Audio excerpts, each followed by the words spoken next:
Google और Google की parent company alphabet के सीईओ सुंदर पिचाई का इंटेलिजेंस का अंदाजा आप इस बात से लगा सकते हो कि जब सुंदर के घर न्यू टेलीफोन आया था तब सुंदर ने जो जो नंबर डायल किए थे वो आज भी उनको अच्छे से याद है, क्योंकि तब मोबाइल फोन नहीं होते थे। और जब उनकी फैमिली में से किसी को किसी का नंबर चाहिए होता था तब वो सुंदर पिचाई से पूछते थे। नाम कब होता है? नाम तब होता है जब नॉर्मल या मिडिल क्लास इंसान एक्सपेक्टेशन से ज्यादा कर दिखाता है। वैसे ही दुनिया में बहुत कम लोग हैं जो इतने ऊंचे मुकाम पर पहुंचते हैं और वहां पहुंचकर अपनी लाइफ को इतनी आसान तरीके से जीते हैं। चेन्नई की एक मिडिल क्लास फैमिली में जन्म लेने के बाद दुनिया की सबसे बड़ी कंपनीज में से एक अल्फाबेट के सीईओ बनने तक सुंदर पिचाई का सफर आपको सोचने पर मजबूर कर देगा। सुंदर पिचाई दुनिया के टॉप पेड सीईओ में से एक है। टाइम्स नाउ के अकॉर्डिंग 2019 में पिचाई की एनुअल सैलरी $221 मिलियन थी, यानी कि 2145 करोड़ रुपए। अक्टूबर 2015 में सुंदर पिचाई को गूगल की पेरेंट कंपनी अल्फाबेट का भी सीईओ बना दिया और वो गूगल के भी सीईओ है। सुंदर पिचाई का सफर इतना आसान नहीं था। वो मिडिल क्लास से उठकर बने हैं और आप सभी लोगों को पता होगा, जितने भी लोग मिडिल क्लास हैं उनको पता होगा कि कितनी दिक्कतें होती है जब बड़ा बनना होता है। जब एक कीचड़ में कमल का फूल उगता है उसको कितनी दिक्कत होती है, तो इनको भी बहुत दिक्कतें हुई है। दुनिया में गूगल की जितनी बड़ी और भी कंपनीज है लेकिन सभी के सीईओ इतने फेमस नहीं है। सुंदर एक शांत और शर्मीले स्वभाव के इंसान है जो लोअर मिडिल क्लास से आए हैं, जिनको हिंदी बोलनी नहीं आती क्योंकि उनका जन्म साउथ इंडियन फैमिली में हुआ, जिनको बचपन में एंजाइटी अटैक्स आते थे और वो बीमारी आज भी है। इनको पहली बार पढ़ाई के लिए अमेरिका भेजने के लिए उनके फादर को 1 साल की सैलरी खर्च करनी पड़ी थी। वैसे तो ये वीडियो शॉर्ट में, अगर आप इनके बारे में डिटेल में जानोगे तो आपको लगेगा कि इन्होंने बहुत प्रॉब्लम्स फेस करी है और इतनी प्रॉब्लम्स के बाद में वो आज जिस मुकाम पर है उसको देख करके लगता है कि वो इस फेम के लायक है, इस लेवल के लायक है।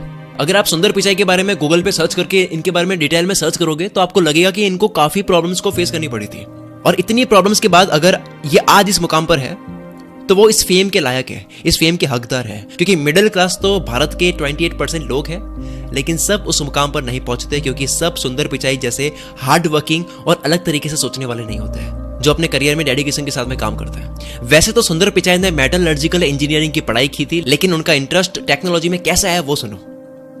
उनको टेक्नोलॉजी में इंटरेस्ट आया जब उनके घर में पहली बार फ्रिज आया। फ्रिज आने के बाद में उन्होंने देखा कि उनकी मदर कुछ खाना बनाकर फ्रिज में स्टोर कर सकती है जिसे बिना खराब हुए बाद में खा सकते हैं और उनकी मदर फैमिली के साथ में ज्यादा टाइम भी स्पेंड कर सकती है। बस इसी छोटी सी चीज को देखकर उनकी सोच में बदलाव आया कि टेक्नोलॉजी से इंसान की लाइफ आसान कर सकता है। एक चीज को देखने के बाद में मैं यही तो बात बोलता हूं हमेशा कि कोई एक चीज हमें जब लग जाती है उसके बाद में हमारा करियर चेंज हो जाता है और हर सक्सेसफुल इंसान के साथ में यही होता है। वो कोई एक इंसिडेंट देख लेता है, कोई एक बात पढ़ लेता है, कोई कहानी पढ़ लेता है, कुछ भी बुक पढ़ लेता है तो उससे उसकी पूरी लाइफ चेंज हो जाती है क्योंकि हमें पता नहीं चलता है कि कौन सी चीज, कौन सा एग्जाम्पल, कौन सा इंसिडेंट हमें चेंज कर देगा। तो इसी तरह से उन्होंने केवल एक चीज देखी है, फ्रिज में खाना रखने से लाइफ आसान हो रही है। इसी आसान करने की वजह से उनके अंदर आया कि मुझे भी ऐसे लाइफ आसान करनी है, टेक्नोलॉजी के अंदर जाना है। 2004 में सुंदर पिचाई ने गूगल में as a product manager join किया था। गूगल ज्वाइनिंग से पहले Pichai management consultancy firm McKinsey and company में काम करते थे। 2006 में गूगल कैसे काम करता था? 2006 में google.com लिखना पड़ता था सर्च करने से पहले google.com पर जाना पड़ता था। अभी भी जा सकते हैं वैसे, बट अभी डिफॉल्ट सर्च इंजन बन चुका है।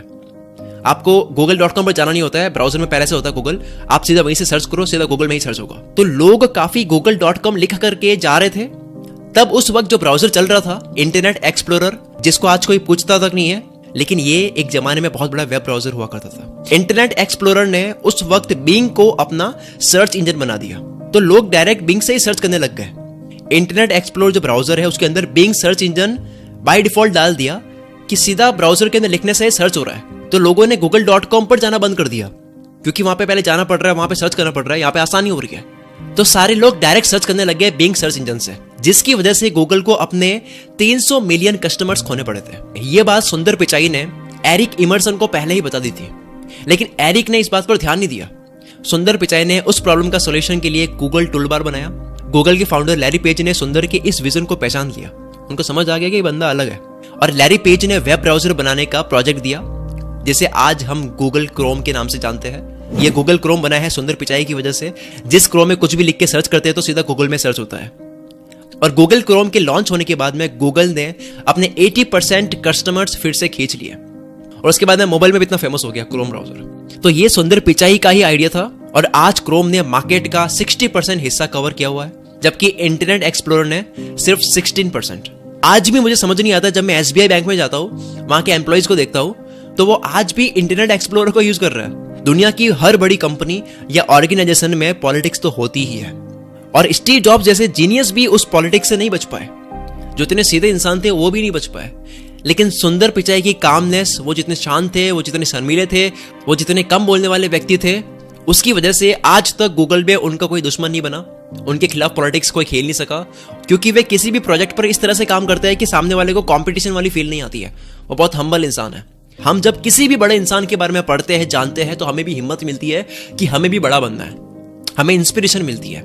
आपको महान लोगों के बारे में इसलिए जानना चाहिए क्योंकि इससे इंस्पिरेशन मिलती है, और इंस्पिरेशन वो ताकत देती है जिसकी कोई हद नहीं है। कि जब किसी इंसान की कोई आदत या किसी बात से हम इंस्पायर हो जाते हैं, जब कि मुझे भी ऐसा करना है, ये बंदा कैसे कर लेता है यार, मुझे भी ये करना है, एक चिपक गया दिमाग में कि मेरे को तो ये करना ही करना है किसी को देख करके, फिर वो होकर रहता है, फिर वो सीधा प्रकट होता है, वो हम कर ही लेते हैं उसको, हमें करना नहीं होता है, वो हो जाता है हमसे। तो ऐसे ही अगर आपको 55 जिद्दी लोगों के बारे में पढ़ना है, जो जिद्दी थे, जिन्होंने कर ही दिया, वो तब तक इम्पॉसिबल था जब तक उन्होंने नहीं करा, उनके करने के बाद वो चीज पॉसिबल ही हो गई, सबके लिए पॉसिबल हो गई।